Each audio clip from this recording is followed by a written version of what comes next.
Ilara was nothing, a ghost in the halls of a palace mourning a ghost king.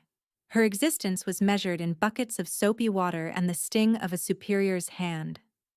She was wolfless, an omega by default, the lowest of the low in a world that prized the beast within. Her life was a cycle of silent suffering, punctuated only by the gnawing ache in her belly and the deeper ache in her soul. The throne room was her most frequent punishment and her strangest solace. There, upon a dais of black marble, sat King Theron, or what was left of him. 1 year ago, on the night of the blood moon, a curse had swept through the castle, an invisible, malevolent tide. It had found the alpha of alphas, the most powerful wolf on the continent, and turned him to granite. He was a monument to lost power, a terrifyingly perfect statue, caught in the middle of a step, his hand outstretched as if to ward off the inevitable. His face, which legends claimed could make armies tremble, was a mask of harsh, beautiful fury. His muscles were coiled, his jaw tight, his entire 6'7" frame radiating a lethal energy that even stone could not fully contain. And Ilara cleaned the floors around his feet. The chill from the marble seeped through the thin soles of her shoes, a constant reminder of her place. She was a creature of the cold, of the shadows. The grand fires in the hearths did little to warm her. The warmth was for them, for the nobles, the pack warriors, the chosen. "Faster, you useless cur!"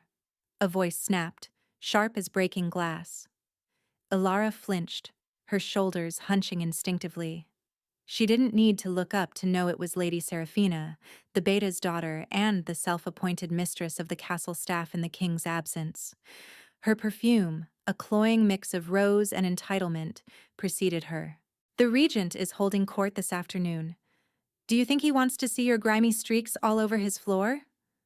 Seraphina's heeled shoe nudged Ilara's ribs, not hard enough to break anything, but sharp enough to steal her breath. "Look at me when I speak to you." Slowly, Ilara lifted her head. Seraphina was everything she was not. Tall, radiant, with a wolf that gave her an aura of predatory grace. Her hair was the color of spun gold, her eyes a piercing blue. Contempt twisted her perfect lips as she looked down at Ilara. "Pathetic," Seraphina sneered. "No wolf, no family, no worth. It's a miracle the regent hasn't had you thrown out to starve. I certainly would have." Ilara dropped her gaze back to the floor, her knuckles white on the handle of her mop. Saying nothing was the only defense she had. Words earned her backhands. Silence earned her only scorn. The morning ball is in 3 days," Seraphina continued, pacing around the dais. "A commemoration of the day our glorious king was lost. The regent has spared no expense. You will be on serving duty, and if you so much as spill a single drop, I will personally see you flogged in the courtyard." Ilara's blood ran cold.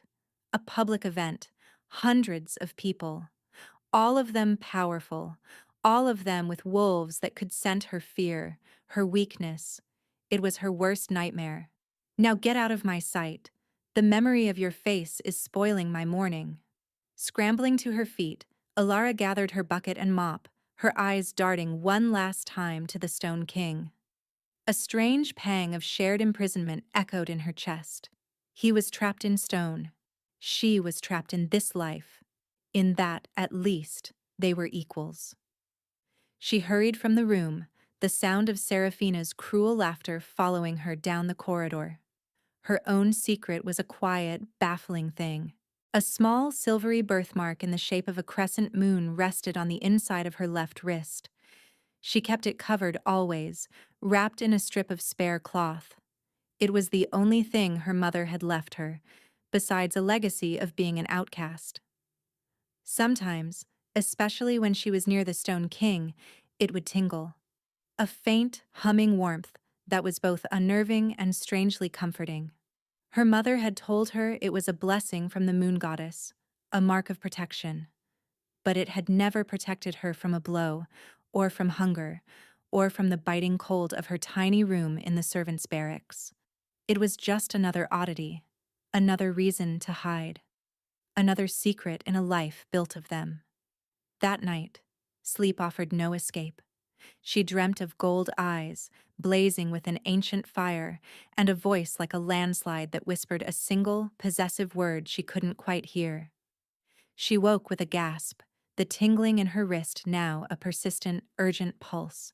The dream felt real, a memory that wasn't hers. Unable to rest, she dressed in the dark and slipped out of the barracks. The castle was silent, a labyrinth of moon-drenched shadows. She didn't know where she was going, only that she was being pulled. A magnetic force drew her through the winding halls, up the grand staircase, and back toward the one place she should have been avoiding. The throne room was vast and empty.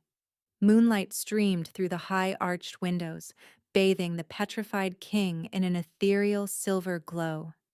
He looked less like a statue now and more like a warrior god, paused between heartbeats. The air around him was thick, heavy with the phantom scent of ozone and ancient pines, the ghost of his immense power. Alara approached slowly, her bare feet silent on the cold marble. The pull was centered on him, an invisible string tied between her strange birthmark and his stone heart. The tingling in her wrist was almost painful now, a frantic, insistent thrum.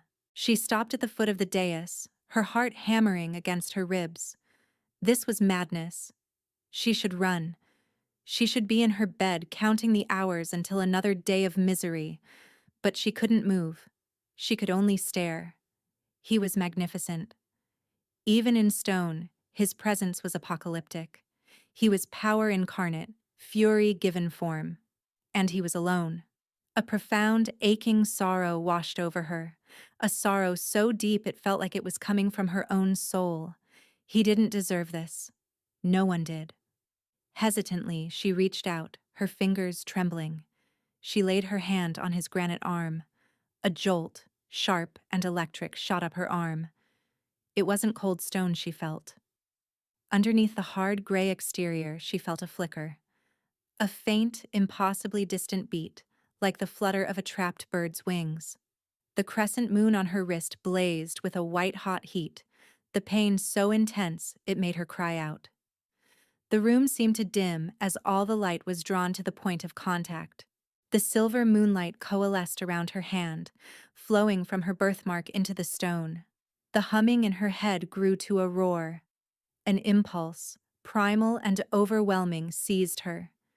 It wasn't her own. It was a command from the deepest part of her being, from the ancient magic sleeping in her blood. Heal him. She stepped onto the dais, her body moving with a will of its own. She stood before him, her head barely reaching his chest. She looked up at his face, at the anger and anguish carved into his features. She raised her other hand, cupping his stone cheek. And then she leaned in. She pressed her lips against his. The stone was cold, unyielding. For a heartbeat, nothing happened. She felt a fool, a mad girl kissing a statue in the dead of night. Humiliation washed over her. Then the world exploded. A sound like a mountain cracking in two ripped through the silence. A web of incandescent silver lines raced across the king's stone body, originating from her lips and her hand. The floor beneath her feet trembled. The very air vibrated with a cataclysmic release of power. The stone began to flake away, turning to dust and smoke that smelled of wet earth and lightning. The gray receded from his face, revealing the warm, living flesh beneath. The granite of his chest softened under her palm. The cold vanished, replaced by a furnace-like heat. Alara stumbled back, her hand falling away, her lips parting from his. She watched, breathless, as the last of the curse disintegrated. King Theron stood before her, whole and alive. His skin was tanned, his hair a cascade of midnight black. He was dressed in the same black tunic and leather breeches he'd worn when the curse took him. He took a deep, shuddering breath, the first in a year. And then he opened his eyes. They were not the eyes of a statue. They were the color of molten gold, blazing with a feral, terrifying intelligence. They scanned the room in a blur before landing on her. They narrowed. He inhaled again, deeper this time, his head tilting slightly. A low growl rumbled in his chest, a sound so powerful it vibrated in Alara's bones. He was scenting her, scenting the air around her, the magic that clung to her, the very essence of her soul. The scent of moonlight and wild jasmine, a fragrance he had dreamed of for centuries. The scent of his mate, his golden eyes locked onto hers, and the world fell away. The fury in them was replaced by something far more dangerous. A manic possessive recognition, an apocalyptic hunger. He took a single predatory step forward. Mine, he rasped, his voice a gravelly echo of the one from her dream.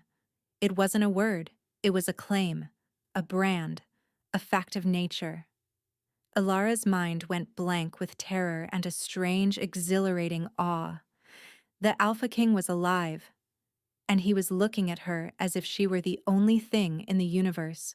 He was supposed to be a statue, a memory, a fixture of her miserable life. Now he was flesh and blood and overwhelming power, and his eyes promised things she couldn't begin to comprehend. "Who are you?" he demanded, his voice gaining strength, each word a command that vibrated through her. I am Alara," she stammered, instinctively taking a step back. It was a mistake. In a movement too fast for her eyes to follow, he closed the distance between them.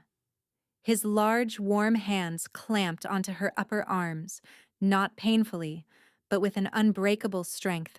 He loomed over her, a mountain of muscle and heat and raw dominance. "Ilara," he repeated, tasting the name. His gaze dropped to her lips, then back to her eyes. "You freed me." I don't know how," she whispered, her body trembling. The proximity to him was intoxicating and terrifying. His scent was overwhelming: pine, winter storm, and pure alpha.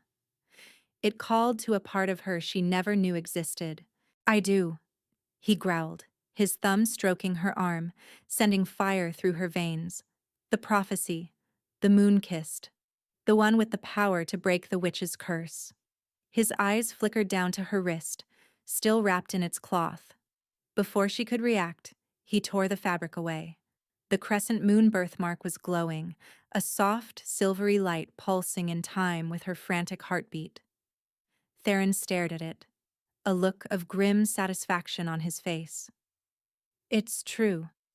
He looked back at her, his expression unreadable. "My mate." The words hit her like a physical blow. Mate. Her? A wolfless Omega? The mate to the Alpha of Alphas? It was impossible. A cruel joke. "No," she breathed. "That can't be. I'm nobody." "You are everything," he snarled, a wave of possessive fury rolling off him. "And you are mine." Footsteps echoed in the hall. Heavy, running footsteps. Guards, alerted by the noise. Theron's head snapped up, his body instantly shielding hers. The protective instinct was so powerful, so absolute, it was a physical force. "Stay behind me," he commanded. The order was not a suggestion. It was woven with alpha power, and her body tried to obey before her mind could even process it. The throne room doors burst open. A dozen guards in the regent's silver and black livery flooded in, swords drawn. They skidded to a halt, their faces a mixture of confusion and sheer, unadulterated terror. At their head was a tall, powerfully built man with gray-streaked hair and weary, intelligent eyes. Ilara recognized him as Kale, the former king's beta. He now served the regent, but the loyalty in his eyes had always seemed hollow. Kale's jaw dropped, his sword slipped from his numb fingers and clattered onto the marble. My king?" he whispered, his voice choked with disbelief. "Kale." Theron's voice was clipped, dangerous. "Good to see your eyes still work. My cousin. Where is he?" The Regent Valerius? He is in his chambers, Kale stammered, taking a hesitant step forward. We thought the statue had collapsed. It did, Theron said, his golden eyes sweeping over the guards, daring any of them to move. Now tell me everything. 1 year. What has that bastard done to my kingdom? Kale's gaze flickered to Alara, huddled behind the formidable king. He saw the torn cloth on the floor, the glowing mark on her wrist, the possessive way Theron stood in front of her. Understanding, swift and absolute, dawned on his face. The prophecy was real. More than you can imagine, my king, Kyle said, his voice hardening with renewed loyalty. He dropped to one knee. The kingdom has been bleeding. The other guards, seeing their commander kneel, quickly followed suit, a wave of clattering armor and whispered oaths. They had served the regent out of duty, but their true allegiance had only ever been sleeping. He's been purging loyalists, Kale continued, his eyes dark. Taxing the outer packs into starvation, hoarding wealth, and he planned a mourning ball in 3 days to celebrate his continued rule. Theron's hands clenched into fists. A low, feral growl escaped his lips. The temperature in the room dropped 10 degrees. He will have a celebration, he snarled. But he will be the one in mourning. His gaze softened fractionally as he glanced back at Alara. The sight of her, so small and frightened but with an undeniable core of strength, centered him. Kale, secure the throne room. No one enters or leaves. Send your most trusted man to my chambers. Have them prepared. For my queen. Queen. The word hung in the air, more shocking than the king's return. The guards stared. Kale's eyes widened, but he nodded. And find me clothes that don't feel like they're a year old, Theron added, a flicker of his old, imperious self returning. He turned his full attention back to Alara, his hands gently cupping her face. You are safe now, he murmured, his voice softer than she could have imagined. No one will ever harm you again. That is my vow. Alara could only stare into his blazing golden eyes, her world tilting on its axis. A maid, a wolfless omega. And now, a queen? Her mind couldn't grasp it, but the feeling of his hands on her skin, the raw power radiating from him, the absolute certainty in his eyes, that was undeniable. Come, he said, his voice leaving no room for argument. He slid one arm around her waist, pulling her flush against his side, and began walking toward the private passage behind the throne. We have much to discuss. And then, I have a brother to punish. A correction. A cousin. The word was spat like a curse. Kale and the guards watched them go, a silent, awestruck tableau. The king was back. And he had brought the storm with him. The prophecy had come true not with a whisper, but with an apocalyptic roar. The royal suite was a world away from Alara's cramped cot. It was larger than the entire servants' barracks, with plush carpets, a roaring fireplace, and a bed so large it could have slept 10. Fresh clothes had been laid out for the king. Black trousers, a simple linen shirt that did little to hide the sculpted muscle of his chest. Theron had not let go of her. He led her to a set of velvet armchairs near the fire and finally released her, though he remained standing, pacing before the hearth like a caged tiger. The energy pouring off him was immense, a physical presence in the room. Alara sat on the edge of the chair, her hands clenched in her lap. She felt like a mouse in a lion's den. Tell me your name again, he commanded, stopping his pacing to fix her with his intense stare. Alara, she said, her voice a little stronger this time. Ilara, he repeated, the name a low growl. And you have no wolf? She shook her head, shame creeping in despite the circumstances. No, my king. Do not call me that. My name is Theron. He ran a hand through his dark hair. The old legends. They spoke of the moon-kissed mate. They said she would not be of the wolf, but of the moon itself. that her power would be different, older.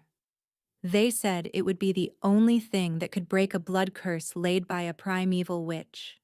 He looked at her, a new understanding dawning in his eyes. You are not wolfless, Alara. You are something else entirely. Before she could respond, Kale entered, bowing deeply. My king, the castle is secure. The regent and his cronies suspect nothing. They believe the sounds were a minor tremor. Good, Theron grunted. Valerius always was an arrogant fool. He turned to Kale. The ball. It proceeds as planned. I want him fat and happy on his stolen throne. I want everyone there. Every noble, every sycophant who grew rich in my absence. And her? Kyle asked, his gaze respectfully avoiding Alara but his meaning clear. Theron's jaw tightened. She will be there, but not as a servant. His eyes found Alara's. She will be at my side. Alara's heart leaped into her throat. I can't, she blurted out. They'll... Seraphina. She'll kill me. Theron went utterly still. Who is Seraphina? He asked, his voice dangerously quiet. Kale answered for her, his tone grim. Beta Alaric's daughter. She has been cruel to the staff, especially to Alara. The air crackled with the king's sudden lethal rage. It was a palpable thing, a pressure that made the flames in the fireplace shrink back. His golden eyes turned molten. Cruel? He whispered. Show me. It was an alpha command, imbued with a power that bypassed thought and went straight to the soul. Alara couldn't have resisted if she wanted to. An image flooded her mind. Seraphina kicking her in the ribs just that morning. Theron saw it. He flinched as if he'd been struck himself, a savage growl ripping from his chest. The mate bond. He felt a phantom echo of her pain. She dared to lay a hand on what is mine. He roared, the sound shaking the very foundations of the room. He took a step toward the door, his intent apocalyptic. I'll tear her throat out. Theron, no! Alara cried, surging to her feet and grabbing his arm. It was like trying to stop a rock slide. Not yet. Please. Your plan. The ball. He froze, his muscles corded and trembling with restraint. He looked from her desperate face to her hand on his arm. It took every ounce of his centuries of control not to unleash the feral beast screaming within him, chaining a hurricane inside a glass jar. You plead for her? He snarled, though the killing edge of his rage had been blunted by her touch. No, Alara said firmly, surprising herself. I plead for your justice, not blind rage. Let her see you return. Let them all see you return. Let them understand what they have done before you pass sentence. Theron stared at her, his manic fury slowly receding, replaced by a profound sense of awe. She was not just his mate, not just his salvation. She had a spine of steel. She was a queen. He nodded slowly. As you wish, my queen. He turned to Kale. The ball will be a trial. And a coronation. Find her a dress. Something worthy of the moon itself. And Kale? He added, his voice dropping back into that lethal whisper. Ensure Beta Alaric and his daughter have front row seats. It will be done, Kale said, bowing again before swiftly departing. Theron turned back to Alara, his expression softening. He gently traced the crescent mark on her wrist. They underestimated you. They saw a maid, a wolfless girl. They were blind. He lifted her hand and pressed a kiss to the mark, his lips lingering. I see a goddess. I see my salvation. I see my home. Alara's breath hitched. No one had ever spoken to her with such reverence. No one had ever looked at her like she was precious. A warmth bloomed in her chest, chasing away years of cold. It was terrifying. It was wonderful. For the next 2 days, she was kept hidden within the opulent suite. Servants, loyal to Kale, brought her food, fine silks and bath oils that smelled of lavender and honey. It was a dizzying transformation. She went from sleeping on a straw pallet to a bed draped in velvet, from eating stale bread to dining on roasted quail. Theron was a constant, overwhelming presence. He explained the mate bond, the primal, unbreakable connection between their souls. He told her stories of his wolf, a creature of immense power that had recognized her essence even through the stone. He spent hours just watching her, his golden eyes filled with a fierce possessiveness that made her skin tingle. He learned of her life, of the endless abuse and neglect. With every story she reluctantly told, his rage simmered, a controlled inferno waiting for the moment of release. He felt her pain, her loneliness, her quiet resilience through the bond, and his devotion to her became something absolute, something terrifying in its intensity. The dress arrived on the evening of the ball. It was a creation of midnight blue silk that shimmered with threads of pure silver, like a captured night sky. It was elegant, powerful, and utterly terrifying to behold. "You are the night, and the moon, and the stars," Theron murmured, his voice thick with emotion as he watched her stare at it. "Tonight, the entire world will see you shine." As the sun set, the castle came alive with music and laughter. Carriages arrived, disgorging nobles in their finest jewels and silks. The great hall was a sea of glittering bodies, all gathered to pay homage to the regent. Lord Valerius sat on the throne, a golden circlet on his brow, a smug proprietary look on his face. He was Theron's cousin, but he lacked the king's raw power, replacing it with a cruel, reptilian cunning. He raised a goblet. "To the memory of my dear cousin, King Theron," he announced, his voice ringing with false sorrow. "A year has passed since his tragic stiffening. May his sacrifice pave the way for a new era of prosperity, an era under my guidance." A ragged cheer went up from the crowd. Seraphina stood near the throne, resplendent in a blood-red gown, her eyes scanning the room. She was looking for Ilara, eager to find some fault, to inflict some small cruelty to amuse herself. But the little maid was nowhere to be found. A flicker of annoyance crossed her face. At that moment, the music faltered. A cold draft swept through the hall, making the tapestries sway and the candles flicker. The great oaken doors at the far end of the hall, the ones that led from the throne room, began to swing open. A hush fell over the crowd. Those doors had been sealed for a year. Two of Kyle's guards stood there, their faces grim. They stepped aside, and King Theron walked in. He was not a statue. He was a storm. Dressed in black, his golden eyes blazing, he moved with a lethal grace that promised death. The sheer, apocalyptic force of his presence hit the room like a physical blow. A collective gasp, 1,000 breaths stolen at once. Goblets shattered on the floor. Women screamed. Men cursed, their faces draining of all color. Valerius shot to his feet, his face a mask of disbelief and pure terror. "No, it's not possible. You're stone." Theron ignored him. He ignored everyone. His gaze swept the room, a predator scanning a herd of prey. He found Seraphina, and his eyes narrowed with a promise of retribution that made her stumble back, her face as white as bone. Then his eyes continued their search.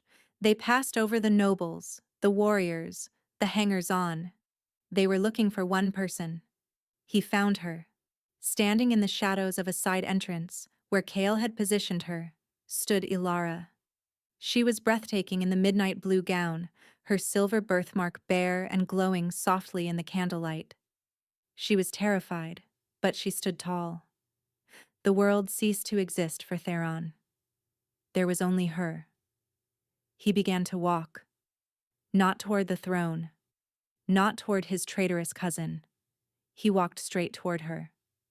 The crowd parted before him like water before the prow of a warship. A path cleared, a line drawn directly from the resurrected king to the unknown girl in the shadows. Alara's heart was a frantic drum.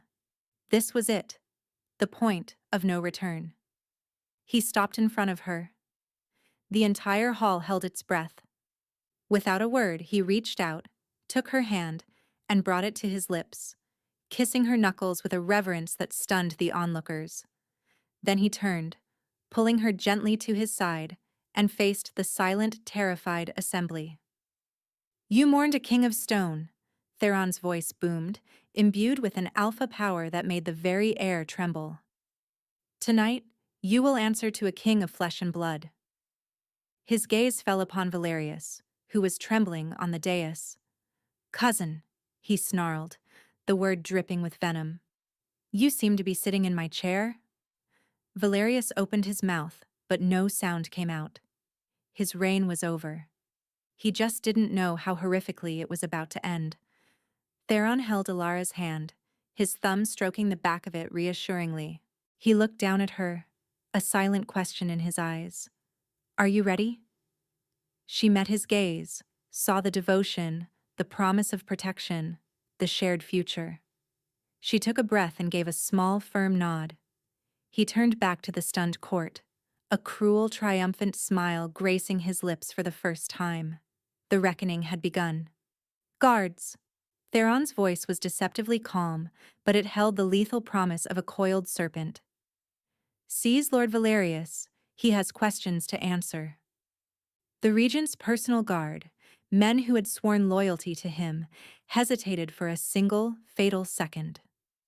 They looked at the returned king, a figure of myth and terror made real, and then at the usurper on the throne. Their survival instincts won. They dropped their spears and knelt. It was Cale's men who surged forward, grabbing the sputtering Valerius by the arms and dragging him from the throne. "Treason! This is treason!" Valerius shrieked, his face purple with rage and fear. "He is an impostor, a shade, a trick." Theron simply laughed, a low, dark sound that held no humor. He led Alara toward the dais, his steps unhurried. The crowd remained frozen, a sea of horrified faces. He ascended the steps, not even glancing at the struggling Valerius, and gestured for Alara to stand beside the throne. He remained standing, a towering figure of judgment. "A trick?" Theron mused, his golden eyes locking onto his cousin. "Tell me, Valerius, was it a trick when you met with the Blood Witch of the Black Wood? Was it a trick when you paid her with gold from my own vaults to curse me?" Valerius went rigid. "Lies. Slander." "Is it?" Theron tilted his head. "Cale, the evidence." Cale stepped forward, holding a small, lead-lined box. He opened it. Inside, nestled on a bed of black velvet, was a gnarled obsidian ring pulsing with a faint, malevolent energy. "We found this in the regent's private vault," Cale announced. "It is a witch's focus. It still reeks of your cousin's scent, my king, and of the petrification curse." The nobles gasped. The use of blood magic was the highest of crimes, punishable only by death. "And what of Seraphina, daughter of Alaric?" Theron's voice dropped, and his gaze swept the crowd to find her. She was trying to shrink back, to disappear into the mass of people, but his eyes pinned her like a moth to a board.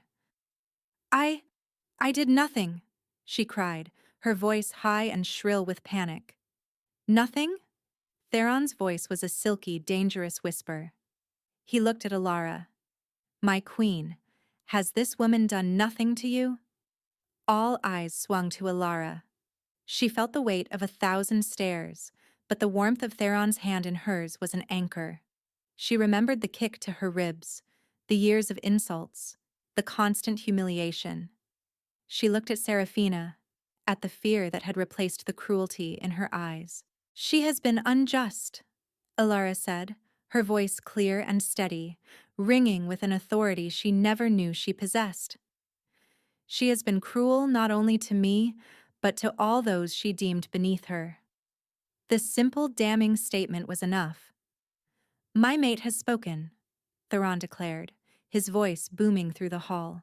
My mate, my queen, the one the prophecy called the moon-kissed, the one whose power you could not see, the one who broke your pathetic curse, Valerius, with a single touch. He pulled Ilara forward slightly, displaying her glowing birthmark for all to see. It pulsed with a soft, undeniable power. It was the ultimate proof. The king was back, and he had his fated queen. You harmed her, Theron said, his voice dropping to a feral growl as he looked back at Seraphina. You laid hands on the future of this kingdom. You kicked your queen. Seraphina let out a choked sob and fell to her knees, her finery pooling around her like blood. Mercy, your majesty, please.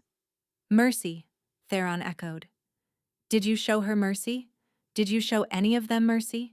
He gestured to the servants lining the walls, who were now staring with wide, hopeful eyes. You abused your power. You tormented the weak. There is no place for that in my kingdom. He looked at Valerius, whose struggles had ceased. He was simply staring, defeated. For the crime of high treason, for the use of blood magic against your king, I sentence you, Valerius, to the black cells until the witch who aided you is found. Then you will face the executioner's block together. He then turned his apocalyptic gaze to Seraphina. For your crimes against the queen of this realm, you are hereby stripped of your title and lands. You will spend the rest of your days scrubbing the floors of the dungeons you once lorded over. You will know what it is to be powerless. Take them away. Guards hauled the screaming Valerius and the sobbing, broken Seraphina from the hall. A stunned silence remained. Theron finally sat on his throne, pulling Ilara gently onto his lap. It was a scandalously possessive public gesture, a clear and absolute statement. She belonged to him. The throne belonged to him. The kingdom belonged to him.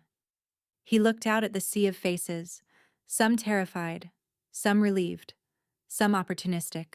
This is a new day, he announced, his voice ringing with absolute power. There is a queen on the throne beside me. Her word is my word. Her enemies are my enemies. All of you will show her the respect you failed to show before. Or you will answer to me. The age of corruption is over. The age of my queen has begun. He leaned down and kissed her, a deep, possessive kiss in front of his entire court. It was not gentle. It was a brand, a claim, a promise of a shared reign. When he pulled back, her face was flushed, but her eyes were bright. The court, seeing its cue, its path to survival, dropped as one. Nobles, warriors, and servants all knelt. He knelt. She sat on the throne. The entire world was at her feet. It was the most terrifying and exhilarating moment of her life. The little maid was gone, erased by the return of the king. In her place, a queen was being born from fire and prophecy. Later that night, in the safety of the royal suite, the adrenaline began to fade, leaving Ilara feeling shaky and overwhelmed. Theron dismissed the guards, leaving them completely alone. He built up the fire, his large frame moving with a quiet efficiency that belied the storm of violence he had just unleashed. "Are you well?" he asked, his voice softer now, the Alpha King replaced by the concerned mate. "I don't know what I am," she confessed, sinking into one of the plush armchairs. "It's too much. The dress, the throne, you." He came to her, kneeling before her chair so they were at eye level. He took her hands in his. "You are my mate, Ilara, my queen, the other half of my soul. Nothing else matters. But my power," she whispered, looking at her glowing wrist. "I don't understand it. I didn't do anything. It just happened." "That is the nature of true power," he said, his golden eyes earnest. "It is a part of you. You didn't wield it. You are it." The witch's curse was strong, woven from blood and shadow. Only a power of equivalent strength, one of light and life, could break it. The power of the moon goddess, flowing through your bloodline. He explained the ancient lore, the stories his own ancestors had passed down, of a time when the first wolves had been blessed by the sun, and a single divine lineage had been blessed by the moon. A lineage thought to be lost for 1,000 years. "Your mother must have known," he murmured. "She hid you. She kept you safe by making you seem small, wolfless, powerless." Tears welled in Alara's eyes. It wasn't a curse. It was protection. Her whole life, she had felt ashamed of what she was, when in fact it had been her shield. Suddenly, Theron stiffened. His head snapped up, a low growl building in his chest. His eyes fixed on the darkest corner of the room, near the heavy velvet curtains. "What is it?" Alara asked, her fear returning. "We are not alone," he snarled, rising to his full, intimidating height. His body shifted, becoming a bulwark between her and the shadows. A dry, rasping laugh echoed from the corner.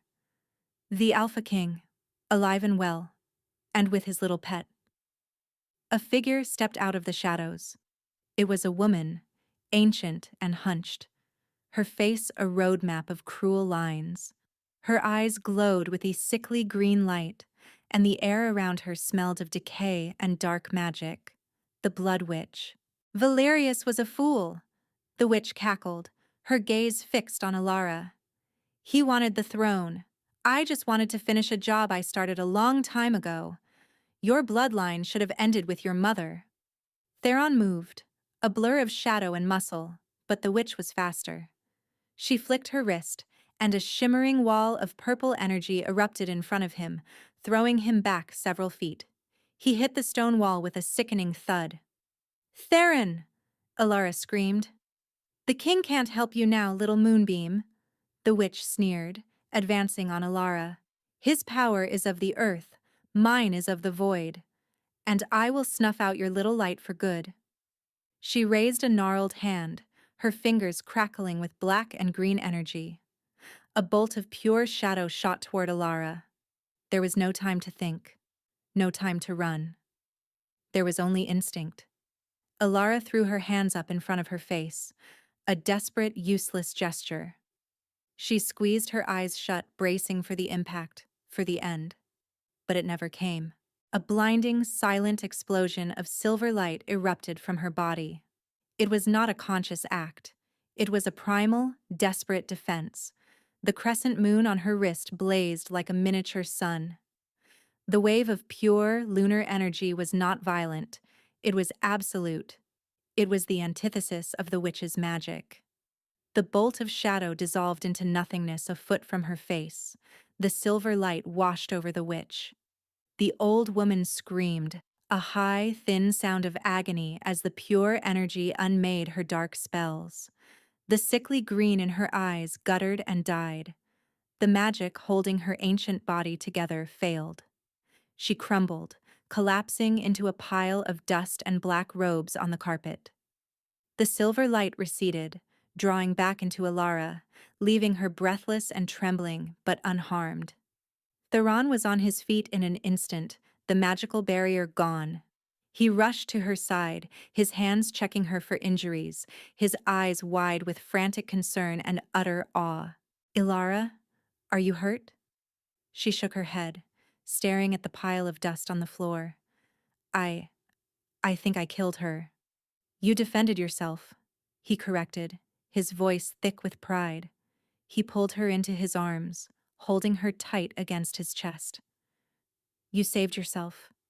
Your power. It's magnificent." She buried her face in his chest, the scent of pine and winter storm chasing away the smell of decay. She had done that. That immense, silent power had come from her. She wasn't just a key to break a curse. She was a force of nature in her own right. He held her for a long time, his heart hammering against her ear. The final threat was gone, neutralized not by his strength, but by hers. They were not a king and his fragile mate. They were two equal, terrifying powers, a king of the earth and a queen of the moon. "It's over," he murmured into her hair. "It's truly over." She looked up at his fierce, handsome face, his blazing golden eyes now filled with nothing but love and devotion. She finally felt it. Not fear, not confusion, but a sense of belonging, a sense of home. "It's just beginning," she whispered back. And she sealed her promise with a kiss, no longer a maid kissing a statue, but a queen claiming her king. 6 months later, Luna Queen Alara stood on the grand balcony of the royal palace, overlooking the capital city. The sun was setting, painting the sky in hues of orange and purple.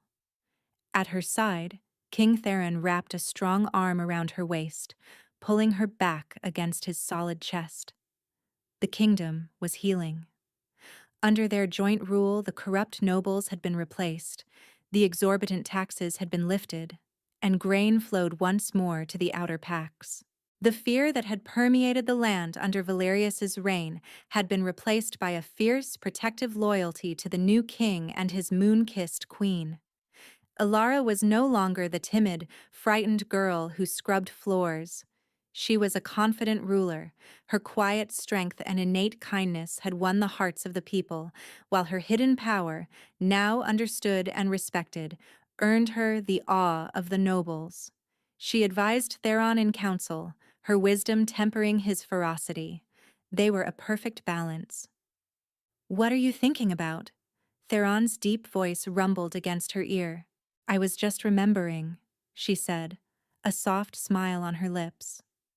"A girl who used to be terrified of this room, who used to scrub the floors right where we're standing." He turned her in his arms to face him, his golden eyes soft. "I remember a statue," he murmured, "who was trapped in an endless night, dreaming of a scent he couldn't place, dreaming of the one soul in the universe who could bring him back into the light." He gently cupped her cheek, his thumb stroking her skin. "You were never just a maid, Alara. You were a queen in hiding, a diamond waiting for the dirt to be washed away.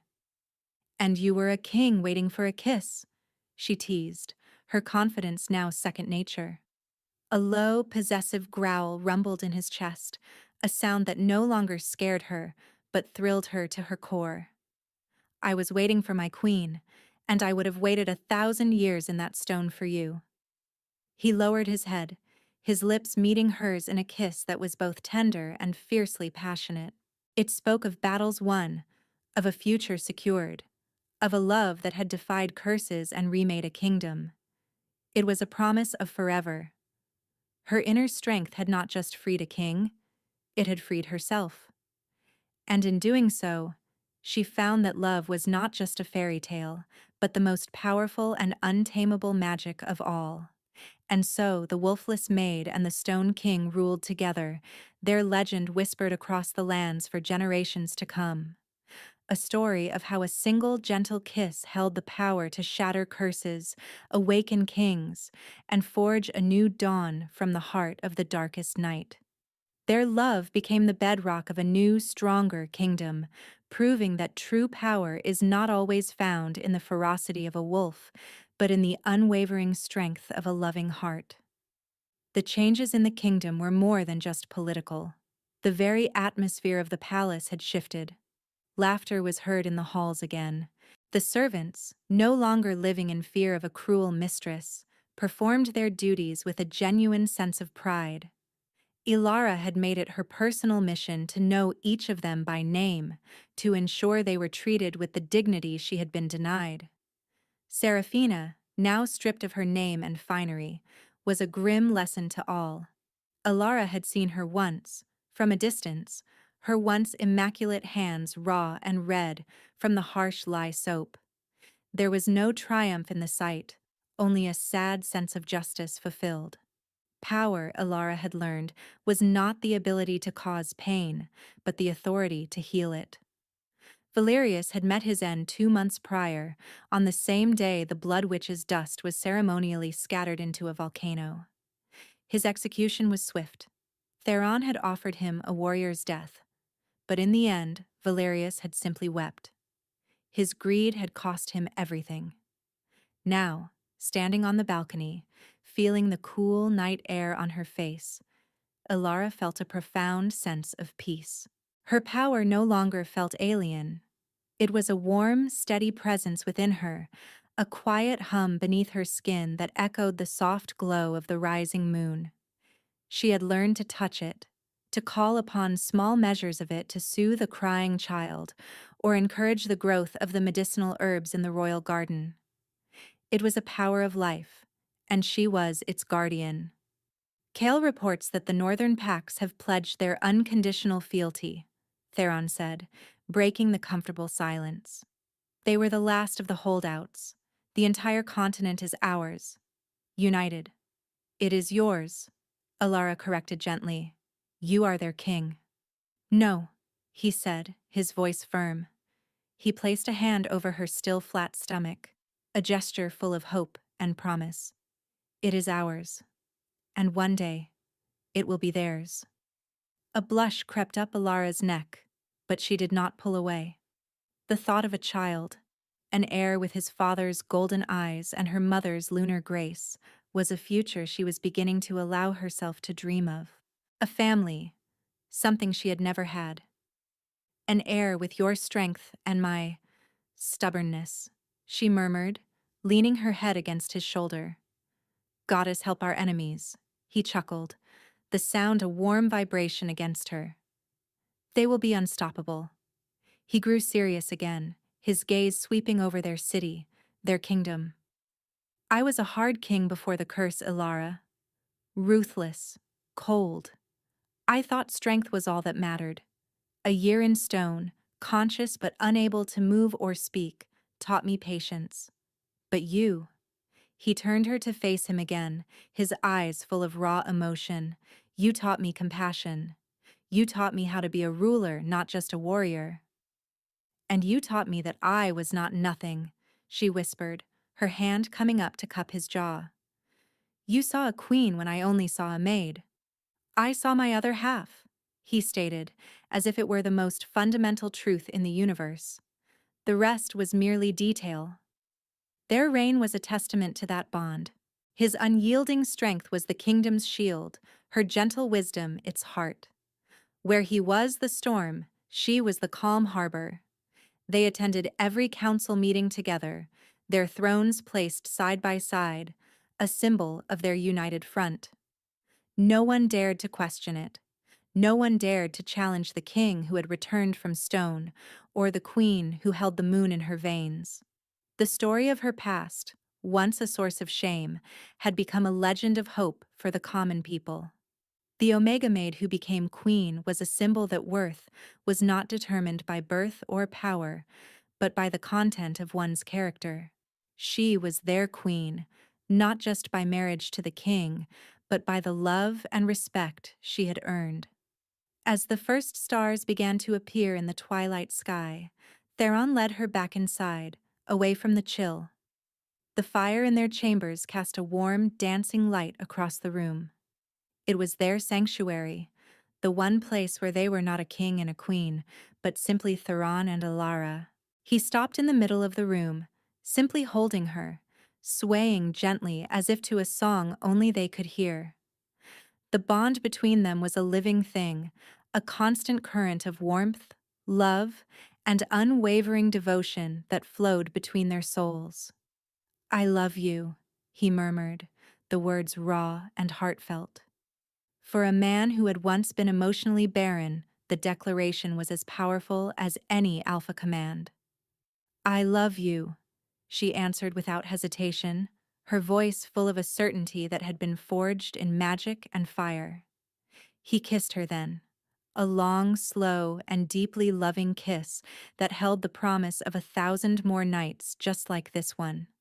It was a kiss of peace, of contentment, of a happily ever after that had been hard-won and would be cherished for all their days. The Stone King was gone forever, replaced by a man who had found his heart in the gentle hands of a simple maid. And in his love, she had found the strength to become the queen she was always meant to be. From a tormented maid to a revered queen, Alara's journey was a testament to the quiet strength that resides in the most unexpected of souls. She had faced down cruelty, broken a timeless curse, and embraced a power that could have consumed her. Alongside her fated mate, the formidable King Theron, she healed a fractured kingdom and forged a new era of peace and justice, proving that true royalty is not a matter of bloodline, but of heart. I really hope you enjoyed this story of love, magic, and redemption. It was a wild ride watching Alara go from a forgotten maid to a powerful queen. What was your favorite moment? Was it the curse breaking in the throne room, or the epic confrontation at the morning ball? Let me know in the comments below. If you want to see more stories like this, with powerful alpha kings and the strong mates who bring them to their knees, make sure to absolutely destroy that like button and subscribe to the channel. Don't forget to ring that notification bell so you never miss a new adventure. Your support really helps the channel grow and allows me to bring you more epic tales. Thanks for listening, and we'll see you in the next story.